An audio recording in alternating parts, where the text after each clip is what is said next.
जय हिंद।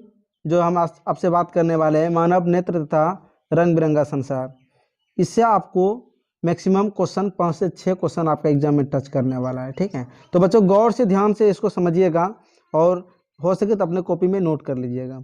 चलिए 1 number question की तरफ अगर हम बढ़े तो देखिए इंपॉर्टेंट क्वेश्चन है, प्रकाश के परिकिरण से आप क्या समझते हैं? प्रकाश का जो परिकिरण है इससे आप क्या समझते हैं?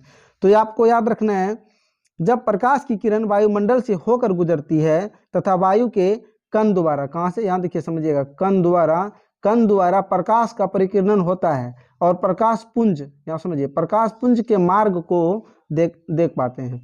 वास्तविक विलयन से प्रकाश की किरणें गुजरते हैं तो प्रकाश की किरण पुंज का भाग विलयन द्वारा परिकिरण हो जाता है, परिकिरणित हो जाता है। तो इस चीज को हम लोग क्या बोलते हैं? प्रकाश का परिकिरण कहते हैं। ये विलयन पारदर्शी दिखती है। कैसा दिखती है? पारदर्शी दिखती है। चलिए नेक्स्ट क्वेश्चन की तरफ बढ़े। इस प्रकार क्वेश्चन है बच्चों, समझिएगा गौर से। दृष्टि दोष क्या है? दृष्टि दोष क्या है तो आप समझिए, और ये कितने प्रकार का होता है तो आपको समझना है गौर से। समान नेत्र द्वारा 25 सेंटीमीटर पर की वस्तु को स्पष्ट देखा जाता है। बस समझिए क्या होता है? देखा जाता है। जब इस स्पष्ट दर्शन की न्यूनतम दूरी पर वस्तु को स्पष्ट नहीं देख पाते हैं तो उसको कहा जाता है दृष्टि दोष, जो कि नेत्र में होता है। नेत्र में दृष्टि दोष, और ये मुख्यतः कितने प्रकार के हैं? 4 प्रकार के हैं। 1 नंबर दीर्घ दृष्टि दोष, जरा दृष्टि दोष, अबिमुखता और निकट दृष्टि दोष। ठीक है, आपको याद रखना है, नोट कर लीजिए कॉपी में। उसके बाद क्वेश्चन इस प्रकार है, कहता है रेलवे सिग्नल में लाल रंग का प्रयोग क्यों किया जाता है? तो लाल रंग का लाल रंग का जो कलर होता है, ठीक है, लाल रंग का तरंगदैर्घ्य सब रंगों से अधिक होता है। मतलब लाल रंगों का तरंगदैर्घ्य सबसे ज्यादा होता है, अतः लाल रंग के प्रकाश का विचलन सबसे कम होगा। यही कारण है कि रेलवे का सिग्नल का प्रकाश लाल रंग का ही होता है, ताकि वो दूर से भी हमें दिखाई दे। नेक्स्ट क्वेश्चन इस प्रकार है, नेक्स्ट क्वेश्चन समझिएगा। टिंडल प्रभाव क्या है? क्वेश्चन क्या है? टिंडल प्रभाव क्या है? जब किसी घने जंगल के बितात, बस समझिए, बितात में सूर्य का प्रकाश गुजरता है तो टिंडल प्रभाव को देखा जाता है। जंगल के कुहासों से जल की सूक्ष्म बूंदें प्रकाश की परिकरण कर देती है। क्या कर देती है? परिकरण कर देती है। चलिए नेक्स्ट क्वेश्चन की तरफ बढ़े। इस प्रकार है, स्पेक्ट्रम क्या है? तो स्पेक्ट्रम जो है, जब श्वेत प्रकाश सूर्य का प्रकाश किसी प्रिज्म से होकर गुजरता है तो ये 7 रंगों में विभाजित हो जाता है। प्रकाश के अब देखिए अवयनी वर्णों के इस पैटर्न को स्पेक्ट्रम कहते हैं। क्या करते हैं? स्पेक्ट्रम कहते हैं। ठीक है, नेक्स्ट क्वेश्चन बढ़े। इस प्रकार क्वेश्चन है, दीर्घ दृष्टि दोष। कौन सा? दीर्घ दृष्टि दोष। देखिए दीर्घ दृष्टि दोष युक्त व्यक्ति दूर की वस्तुओं को स्पष्ट देख पाता है, लेकिन निकट की वस्तुओं को स्पष्ट नहीं देख पाता है। निकट दृष्टि दोष वाला व्यक्ति निकट की वस्तु को आसानी से देख पाता है, लेकिन दूर की वस्तु को स्पष्ट रूप से नहीं देख पाता। तो आप समझ लीजिए, जो भी व्यक्ति को निकट की वस्तु आसानी से नहीं दिखाई दे और दूर की वस्तु आसानी से दिखाई दे तो समझ लीजिए उसको कौन सा बीमारी है?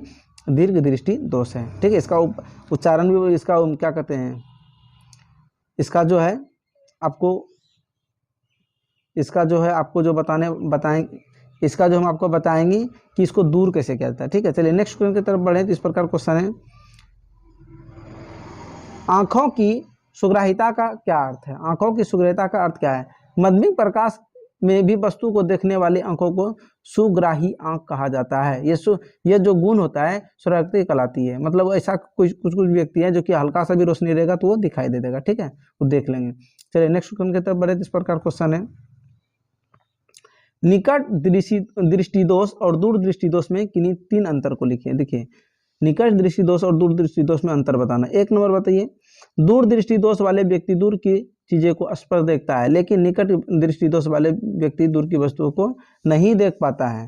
दूसरा नंबर, दूर दृष्टि दोष वाले व्यक्ति नजदीक की वस्तुओं को स्पष्ट नहीं देख पाते हैं, लेकिन निकट दृष्टि दोष वाले व्यक्ति आसानी से स्पष्ट देख पाते हैं। ठीक है, तीसरा, दूर दृष्टि के निवारण में चश्मे का उत्तल लेंस का प्रयोग किया जाता है, लेकिन निकट दृष्टि दोष वाले निवारण हेतु चश्मा जो होता है वो अवतल लेंस का होता है, अवतल का प्रयोग करता है। चलिए नेक्स्ट बढ़े। क्वेश्चन इस प्रकार क्वेश्चन होगा, नेत्र में जरा दृष्टि दोष का क्या कारण है?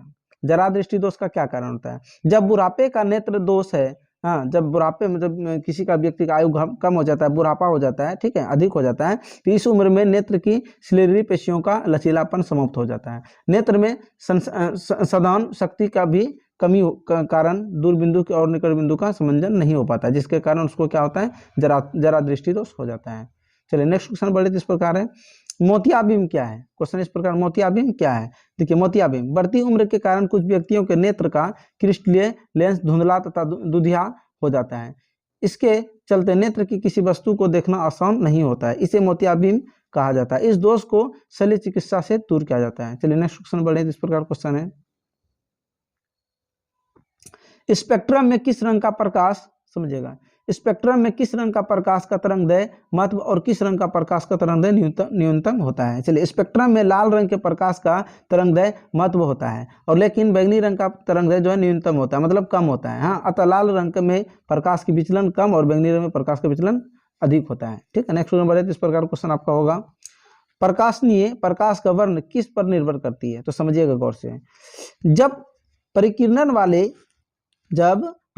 वाले कणों के साइज पर निर्भर करता है। अत्यंत सूक्ष्म कण मुख्य रूप से नीले प्रकाश को परिकिरणन करते हैं, जबकि बड़े साइज का कण अधिक तरंगदैर्घ्य में प्रकाश का परिकिरणन करते हैं। तो हम प्रकाश का देखिए परिकिरणन का प्रकाश का वर्ण होता है। ठीक है, नेक्स्ट क्वेश्चन बढ़े तो इस प्रकार क्वेश्चन आपका, जरा दृष्टि दोष क्या है?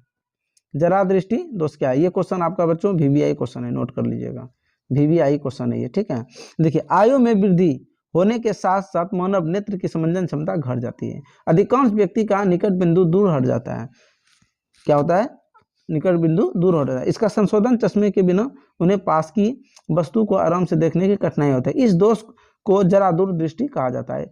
यह दोष जो है ना, पक्षभावी पेशियों को धीरे धीरे दुर्बल मतलब पतला होने तथा क्रिस्टलीय लेंस को लचीलेपन में कमी आने के कारण उत्पन्न होता है। कभी कभी नेत्र में दोनों प्रकार के दोष उत्पन्न हो जाते हैं, जिन्हें द्वीप फॉक्सी लेंसों के द्वारा दूर किया जाता है। चलिए क्वेश्चन की तरफ नेक्स्ट बढ़े तो इस प्रकार क्वेश्चन है, क्या कारण है कि सूर्य क्षितिज के नीचे होते हुए भी हमको सूर्यास्त तथा सूर्योदय के समय दिखाई देते हैं? तो बात समझिएगा आप, सूर्योदय से करीब 2 मिनट पहले दिख जाता है। इसी तरह वास्तविक सूर्यास्त के करीब 2 मिनट बाद तक सूर्य दिखाई देता है। वास्तविक सूर्योदय से मतलब यह है कि सूर्य का वास्तविक में क्षैतिज दिशा में होना। इसी वायुमंडलीय आवर्तन के कारण सूर्योदय और सूर्यास्त के समय सूर्य का गोला चिपटा प्रतीत होता है। मतलब जो सूर्य जो है वो हमको दिखाएगा लेकिन चिपटा दिखाएगा। 2 मिनट सूर्य उगने से पहले और 2 मिनट सूर्य डूबने से पहले, सूर्यास्त होने से पहले। चलिए नेक्स्ट क्वेश्चन की तरफ बढ़े। इस प्रकार क्वेश्चन है, जरा दूरदृष्टि तथा दीर्घ दूरदृष्टि में क्या अंतर है? ये वही क्वेश्चन आ गया, बहुत इंपॉर्टेंट क्वेश्चन है। जरा दृष्टि दोष को दूर करने के लिए चश्मे में किसको लगाता है? द्विफोकस लेंस का उपयोग किया जाता है। चश्मे के ऊपरी भाग में अवतल लेंस और उसके चश्मे के निचली भाग में उत्तल लेंस लगाया जाता है, जिससे जरा दृष्टि दोष वाले व्यक्ति को वस्तुओं और नजदीक की वस्तुओं आसानी से देख पाता है। मतलब दूर की वस्तुओं और नजदीक की वस्तुओं को आसानी से देख पाते हैं। लेकिन दूर दृष्टि दोष वाले व्यक्ति दूर की वस्तुओं को देख पाता है लेकिन नजदीक की वस्तुओं को देखने में कठिनाई होता है। अतः इस दोष वाले व्यक्ति को चश्मे में कौन सा लेंस लगाया जाता है? उत्तल लेंस लगाया जाता है। चलिए नेक्स्ट क्वेश्चन की तरफ बढ़े। जिस प्रकार क्वेश्चन है, किसी बीम को देखने के लिए नेत्र का समंजन किस प्रकार किया जाता है? अभिनेत्र लेंस की वक्रता में कुछ सीमाएं तथा पक्षभावी पेशियों द्वारा रूपांतरित किया जा सकता है। ठीक है, बात समझिएगा, क्या किया जाता है? अभिनेत्र लेंस द्वारा जो इसको रूपांतरित किया जा सकता है। इसकी वक्रता में परिवर्तन होने से इसकी फोकस दूरी भी बदल जाती है। जब पेशियां स्थिर होती तो अभिनेत्र लेंस क्या हो जाता है? पतला हो जाता है। ऐसी दशा में फोकस दूरी बढ़ जाती है, अतः दूर रखी वस्तुओं को देखने में समर्थ होते हैं। जब हम पास की वस्तु देखते हैं तब वो क्या होता है? पक्षभावी पेशियां सिकुड़ जाती है। अभिनेत्र लेंस की फोकस दूरी घट जाती है।